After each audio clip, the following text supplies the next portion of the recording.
India उता नेपाल छोडिदिनु हो भने यस्तो दामी भ्यू आयो नि तपाईँहरू।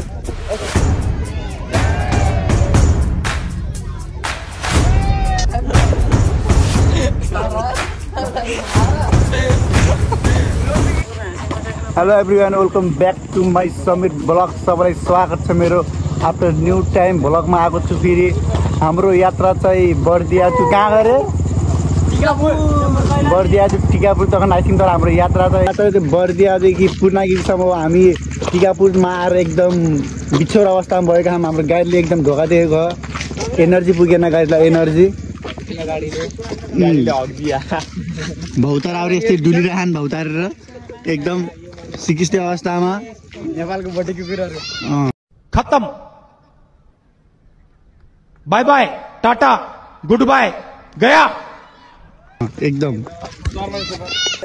हामी चाहिँ अहिले टिकापुरको गल्ली गल्लीमा घुमिरहेछौँ कि हामी, किनकि हाम्रो गाडी चार्ज हुँदैछ ब्याट्रीको अवस्था एकदम कमजोर भएर हाम्रो यहाँ छाउराहरू तपाईँ देख्न सक्नुहुन्छ। यहाँ मुद्दै हिँडिरहन्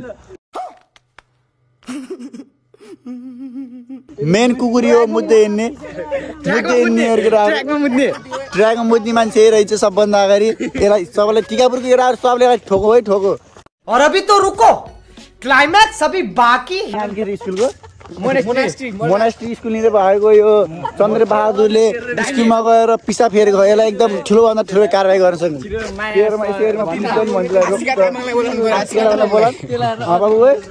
आशिका तामाङ बोलाउँ तँलाई फेरि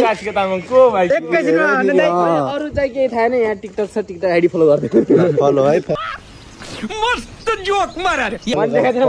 सबैलाई फलो हान्दिउँ ल। हाम्रो यात्रा अब एकदम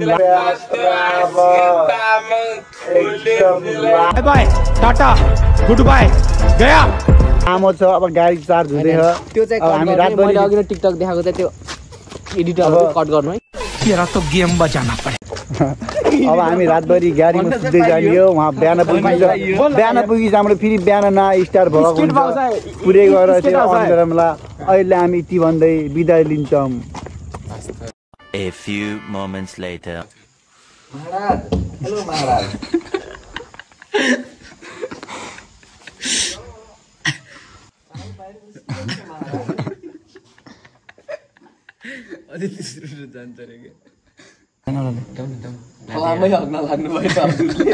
रुको जरा, सबर करो।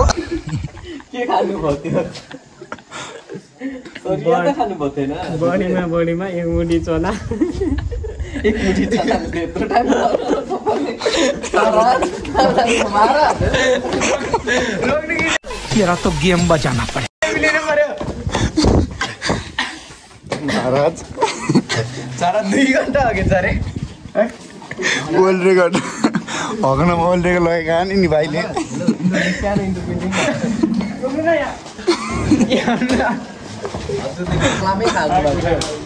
आज ओ महाराज, हजुरले त थोरै खानु भएको थियो। एक मुठी चना मात्रै खानु भएको थियो। फलामै खानु भएछ। रात के हो यस्तो? सिमा के सरिया नै खानु भएको थियो क्या? लगायत हाम्रो यात्रा आइसकेको टनकपुर तक हामी आइसकेका छौँ। यसो तपाईँ हेर्न सक्नुहुन्छ यहाँको भ्यू पुरै बत्ती नै बत्ती। यस्तो दामी छ नि आम्मा। यहाँ आउने हेर्दा यस्तो दामी भ्यू छ।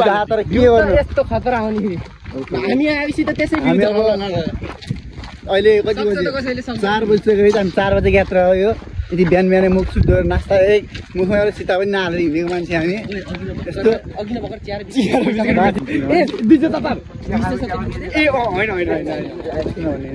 हामी यस्तो अब यहाँ खोला देख्न सक्नुहुन्छ। यस्तो भ्यू दामी भ्यू हो, बत्ती बलेको। अहिले भनेर गएर यस्तो दामी भ्यू देखाउँछ। हामी आउँदै अब 6 महिना अगाडि फेरि आइसक्यौँ। अब हाम्रो अलि सपना भनेको त्यो डाँडामा पुग्ने हो। त्यो डाँडामा क्या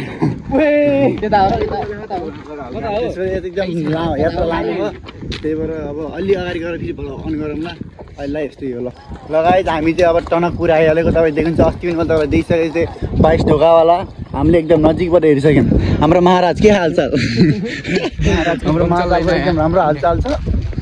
ल हामी चाहिँ अब हल्का अगाडि गएर फेरि अर्को 1 किलो भिडियो भन्छ। त्यसको लागि छोटो मिठो लागि अहिले पुलिसले फेरि अहिले फेरि हल्का छुट्टै हिसाब दिन्छ क्या हाम्रो महाराजको। फेरि अहिले त्यो महाराजको लागि नि हामी भ्लग अफ गर्छ म लेख्छु है। गाइज हामी आइसक्यौँ इन्डिया आइसक्यौँ इन्डिया उता हिँड्दा हामी नेपाल छोडिदिउँ अब हामी बस्न यस्तो दामी भ्यू आयो नि तपाईँहरू यस्तो दामी भ्यू आयो हामी अब इन्डियाबाट छोडिसक्यौँ हाम्रो टोलीहरू अगाडि गइसक्यो एकदम डाँडा पाखा हेर्नु डाँडा पाखाहरू दामी डाँडा पाखा त्यो हामी चल्दिरहेछौँ अगाडि ल्याम ल्याम ल्याम भोकै पेटमा ल्याम ल्याम चल्दिरहेछौँ हामी यस्तै फेरि अब डनलाई हेर्ने डनलाई माइकल ज्याक्सन होइन फेरि आठ जस्तो लगाएर हिँड्ने मान्छे अब के भन्ने हामी त टेन्सन पऱ्यो यस्तो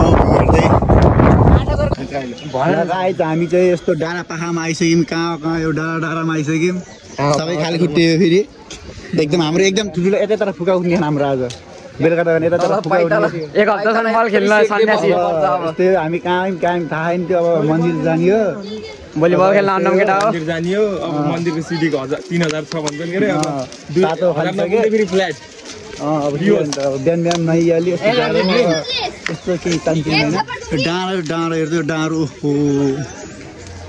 चिल्लो उहाँ टुप्पामा पुग्ने टुप्पामा यस्तो अब यस्तो चिल्लो बाटो हो फेरि खाली खुट्टे हो आनन्दले हिँडियो आरामले यतिखेर त ग्रिम मजा लाएर आउनु पर्ने रहेछ हामीले घुमघाम अब यस्तो गरेर अब उहाँ सिडिएको भएर कमिटी भएर पनि बनाउनु पर्छ मकै बारी गऱ्याम होला